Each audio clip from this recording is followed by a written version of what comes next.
आदाब, नमस्कार। मैं वसीम अख्तर और आप देख रहे हैं द लीडर हिंदी। यूपी की दिलावरी में रात 3:15 बजे एक बहुत बड़ा हादसा टला है। 70 जानें बच गईं, लेकिन 20 लोग जख्मी हुए हैं, तब जबकि वो दिल्ली से डबल डेकर बस से लौट रहे थे। ये बस ड्राइवर के कंट्रोल से बाहर होने के बाद गहरी खंती में जा गिरी। ज्यादातर यात्री सोए हुए थे। बच्चों और महिलाओं समेत कई की हालत सीरियस है।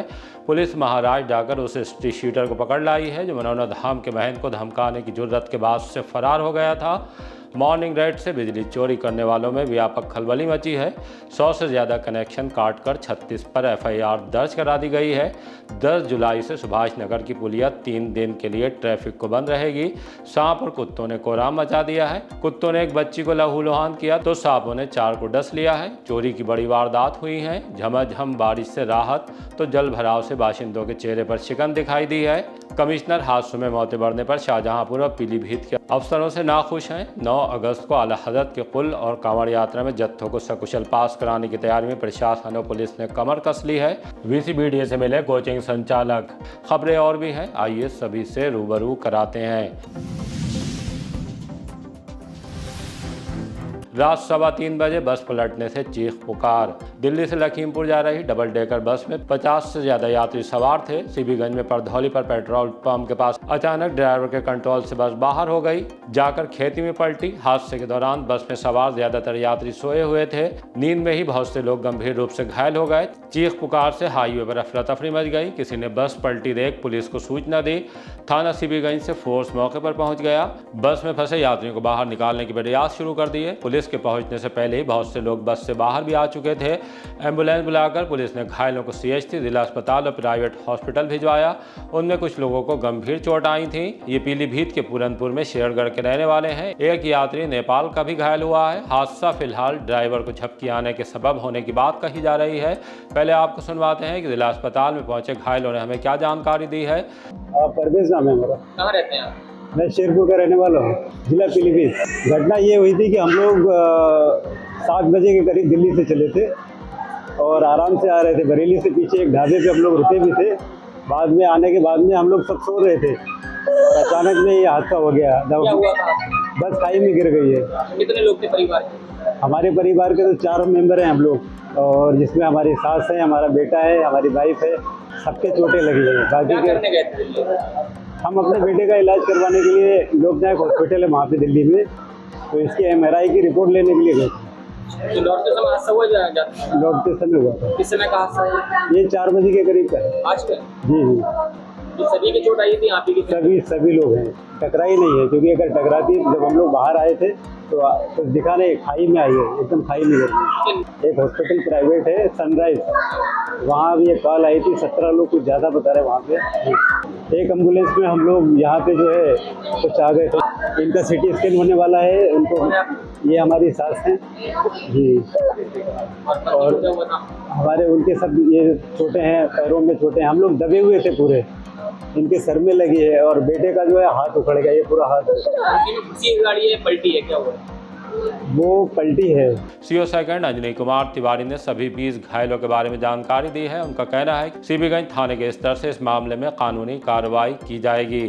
आज दिनांक 9/7/25 को सुबह लगभग 3:15 बजे थाना सीबीगंज क्षेत्र के अंतर्गत परधौली पेट्रोल पंप के पास दिल्ली से लखीमपुर को जा रही एक double decker bus number UP 31 AT 8785 अचानक अनियंत्रित होकर हाईवे के किनारे सड़क के नीचे पलट गई। जिसकी सूचना प्राप्त होने पर थाना सीबीगंज की पुलिस तत्काल मौके पर पहुंची और मौके पर पहुंचने पर ज्ञात हुआ कि बस में करीब 40-50 यात्री सवार थे, जिसमें से करीब 15 से 20 यात्री चोटिल हो गए थे। तत्काल पुलिस द्वारा राहत बचाव कार्य करते हुए घायलों को CHC भोजीपुरा, जिला अस्पताल बरेली, सनराइज अस्पताल पीलीभीत बाईपास रोड पर भेजा गया है। पूर्व बहादुर वली नेपाल का रहने वाला है। इन सभी को मामूली चोटें आई थी, जिनको प्राथमिक उपचार के पश्चात वापस भेज दिया गया, अपने घरों को चले गए।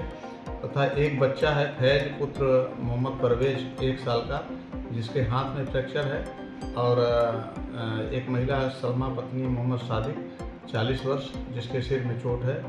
ये अभी जिला अस्पताल बरेली में उपचाराधीन है और जिनकी हालत खतरे से बाहर है। मौके पर यातायात व्यवस्था सामान्य और सुचारू रूप से चल रही है। कानून व्यवस्था की कोई समस्या नहीं है। अग्रिम विधिक कार्रवाई थाना सिटी पुलिस द्वारा की जाएगी। बिजली चोरी में 36 पर एफआईआर, 106 के काट दिए कनेक्शन। बिजली विभाग ने प्रशासन, पुलिस और विजिलेंस टीम के साथ मिलकर बड़े पैमाने पर चेकिंग की। शहर और ग्रामीण क्षेत्रों में 10 संयुक्त टीमों ने कार्रवाई की है। शहर में ताड़ीखाना, आलमगीरीगंज, आजमनगर, कुतुबखाना, शादाना, सुभाष नगर और देहात के इलाके गणेशपुर, महेशपुर, देवरानिया, अलीगंज इत्यादि में बॉडी वार्न कैमरों के साथ मॉर्निंग रेड की। 342 जगहों पर चेकिंग की गई है, जिसमें 36 लोग एलटी लाइन से सीधे कटिया डालकर बिजली चोरी करते हुए पकड़ लिए गए। सभी के खिलाफ थाना एपीटी में एफआईआर दर्ज कराई गई है और अवैध केबल को जब्त कर लिया। इन सभी के बिजली कनेक्शन भी काट दिए गए हैं। इसके अलावा 70 बकायेदार उपभोक्ताओं के बिजली कनेक्शन भी काटे गए। करीब 2.5 लाख रुपए का बकाया राजस्व वसूला गया। बिजली विभाग का कहना है कि बिजली चोरी से बढ़ते लाइन लॉस को रोकने के लिए इस तरह के एक्शन आगे भी जारी रहेंगे। बिजली चोरी करने वालों के खिलाफ अभियान चलता रहेगा। बिजली विभाग ने लोगों से अपील की है कि अगर कहीं बिजली चोरी हो रही है तो उसकी गोपनीय सूचना विभाग को दें, ताकि सभी उपभोक्ताओं को निर्बाध और बेहतर बिजली आपूर्ति दी जा सके। मनोरा धाम के महंत को धमकाने वाला अरेस्ट। आंवला पुलिस ने एक बड़ा काम किया है। आपराधिक रिकॉर्ड वाले उस हिस्ट्री शीटर को महाराष्ट्र में पुणे से पकड़ लाई है, जिसने मनोरा धाम के महंत ओमेंद्र महाराज के लिए अशोभनीय, अभद्र और धमकी भरा वीडियो पोस्ट कर उसे वायरल कर दिया था। तब मनोरा के रहने वाले मोहित पाठक ने एफआईआर लिखा दी थी। पुलिस 1 माह से आरोपी रोहित यादव निवासी मोहल्ला भुजी टोला को तलाश कर रही थी। वो आंवला थाने का एचएस है। उसे तलाशा गया तो वो हाथ नहीं आया। सर्विलांस सेल ने उसकी लोकेशन ट्रेस की तो महाराष्ट्र की मिल रही थी। उसके बाद उसकी गिरफ्तारी के लिए महाराष्ट्र भेजने के लिए एक टीम गठित की गई। प्राइवेट वाहन के जरिए टीम महाराष्ट्र के पुणे पहुंची। उसे वहां देहू रोड की मशरूम फैक्ट्री से गिरफ्तार कर लिया गया। उसके बाद उसका मेडिकल परीक्षण कराया, फिर जुडिशियल मजिस्ट्रेट की कोर्ट में पेश कर दिया, जहां से ट्रांजिट रिमांड मंजूर होने पर उसे बरेली ले आया गया है। पुलिस का कहना है कि उस पर पहले से 8 मुकदमे दर्ज हैं। उससे मनोरा धाम की बहन के खिलाफ वीडियो डालने को लेकर पूछताछ चल रही है।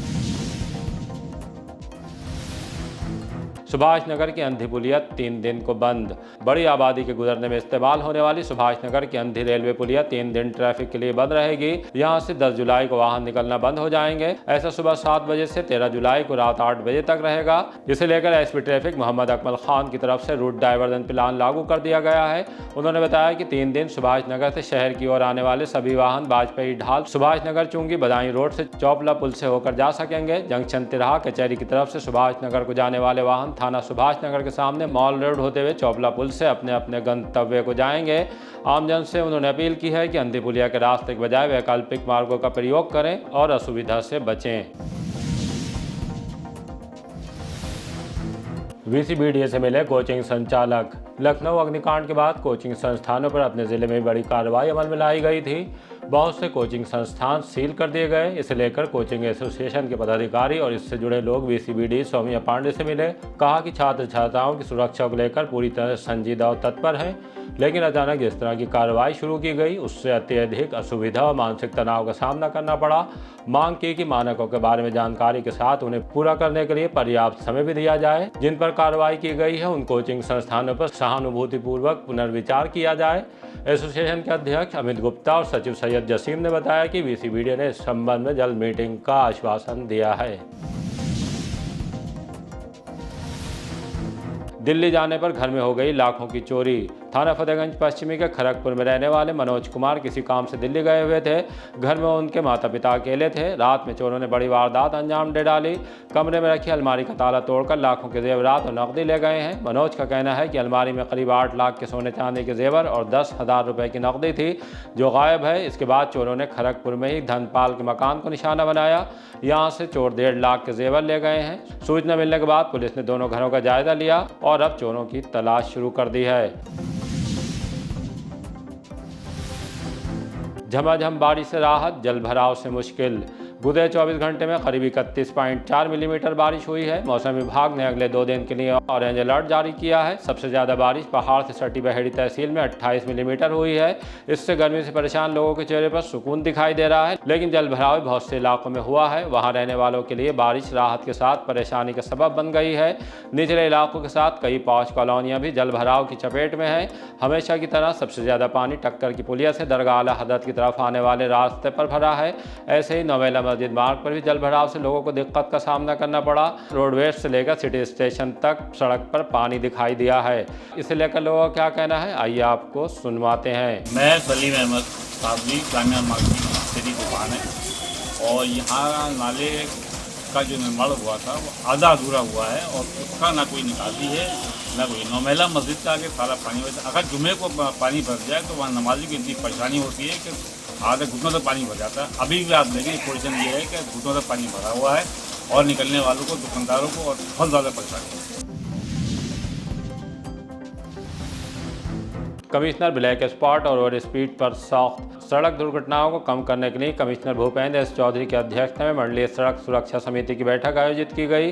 बैठक में परिवहन, पुलिस, स्वास्थ्य, लोक निर्माण विभाग, NHAI और अन्य विभागों के अफसर मौजूद रहे। चारों जिलों बरेली, बदायूं, पीलीभीत और शाहजहांपुर की समीक्षा की गई।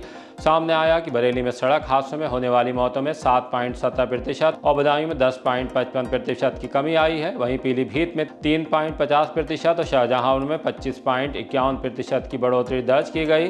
कमिश्नर ने दुर्घटना संभावित ब्लैक स्पॉट पर ज्योमेट्री सुधार, बेहतर विजिबिलिटी, स्पीड लिमिट बोर्ड, चेतावनी संकेतक और रंबल स्ट्रिप जैसी सड़क सुरक्षा व्यवस्थाएं प्राथमिकता के साथ पूरी करने के निर्देश दिए। ओवर स्पीड और शराब पीकर वाहन चलाने वालों के खिलाफ संयुक्त अभियान चलाने को कहा। बार बार नियम तोड़ने वाले चालकों के ड्राइविंग लाइसेंस और वाहन पंजीकरण रद्द या निलंबित करने की कार्रवाई भी सुनिश्चित की जाए। शाहजहांपुर में बरेली मोड़ से जलालाबाद तक राष्ट्रीय राजमार्ग बने अवैध कटों को बंद कराने के लिए सर्वे कर कार्रवाई के निर्देश दिए हैं। बैठक में आवारा पशुओं से होने वाले हादसों पर भी चर्चा हुई। नर्सों को नहीं मिला वेतन तो डीएम के पास पहुंची। जिला अस्पताल में संविदा नर्सों को 2 माह से वेतन नहीं मिल पाया है। जब घर का खर्च चलाना मुश्किल हुआ तो डीएम के पास शिकायत लेकर कलेक्ट्रेट आई। उन्होंने बताया कि वेतन अटकने से घर का किराया, बच्चों की पढ़ाई, स्कूल में एडमिशन, आने जाने का खर्च और रोजमर्रा की ज़रूरतें पूरी करना मुश्किल हो गया है।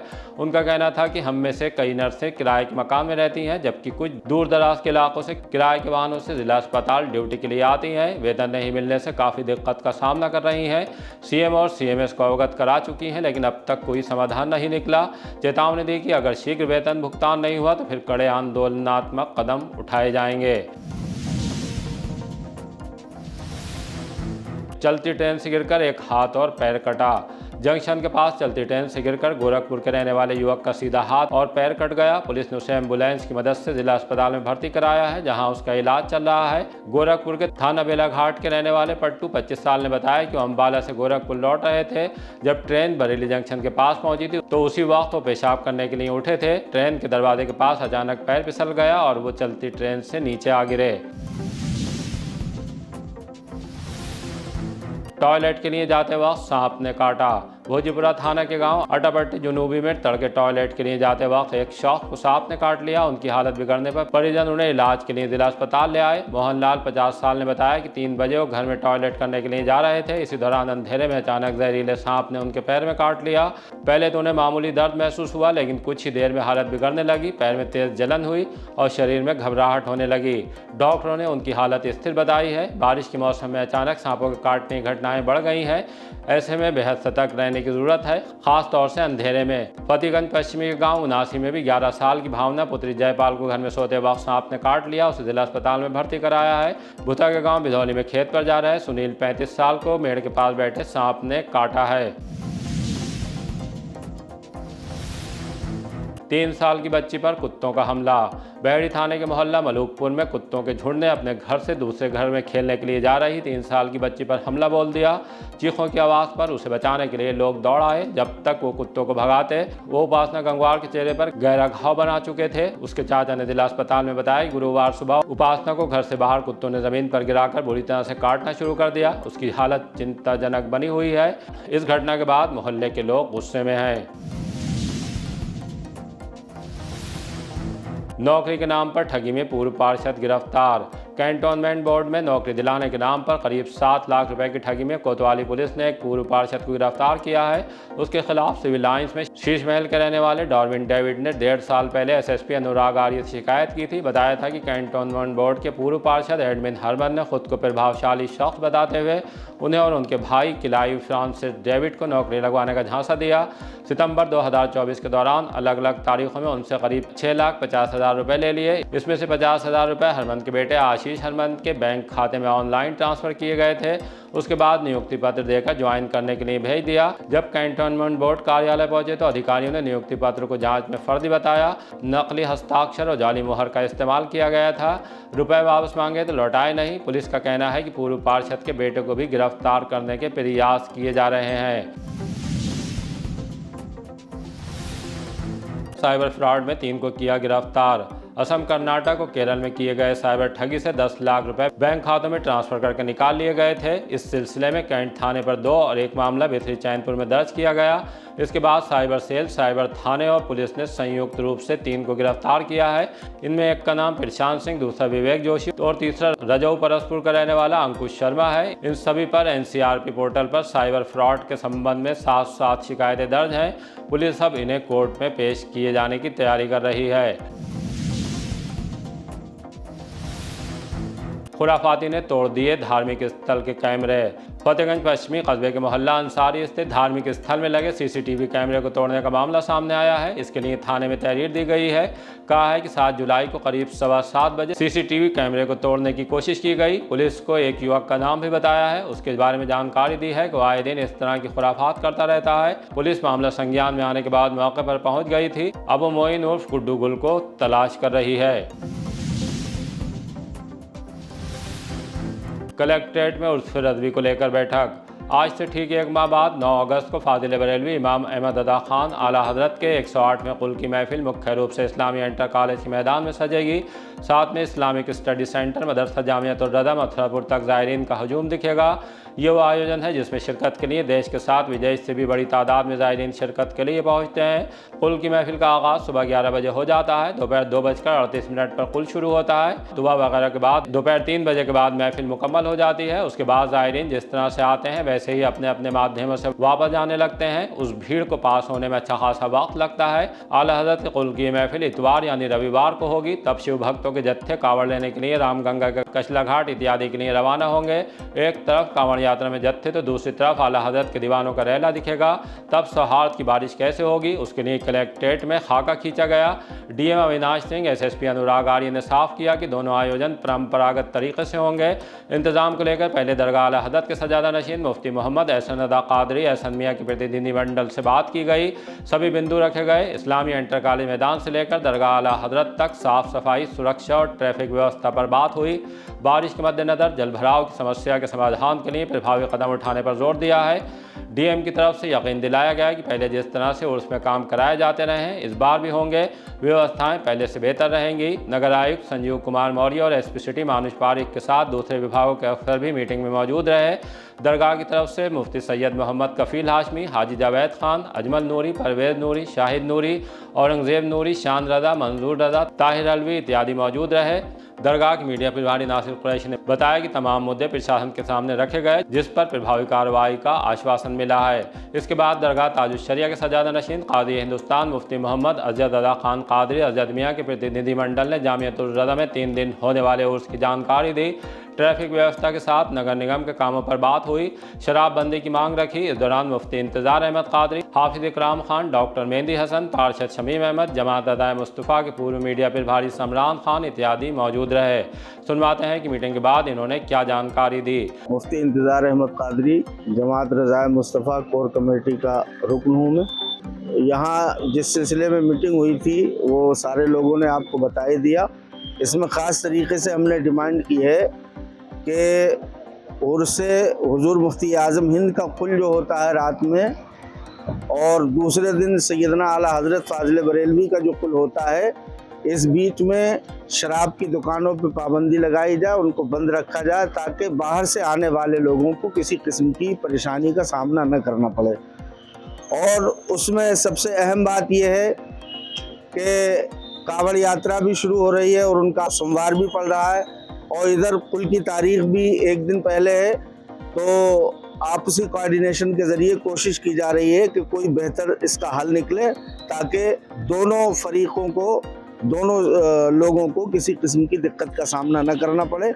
हम तो ये चाहते हैं कि हयात लेके चलो, कायनात लेके चलो, चलो तो सारे ज़माने को साथ लेके चलो। सबसे बड़ी समस्या नगर निगम की है, उर्स आ रहा है, कांवड़ है, पूरा शहर गंदगी से जूझ रहा है, नालों में सिल्ट भरी पड़ी है, हर जगह पानी भरा हुआ है। यही हमने मांग करी है।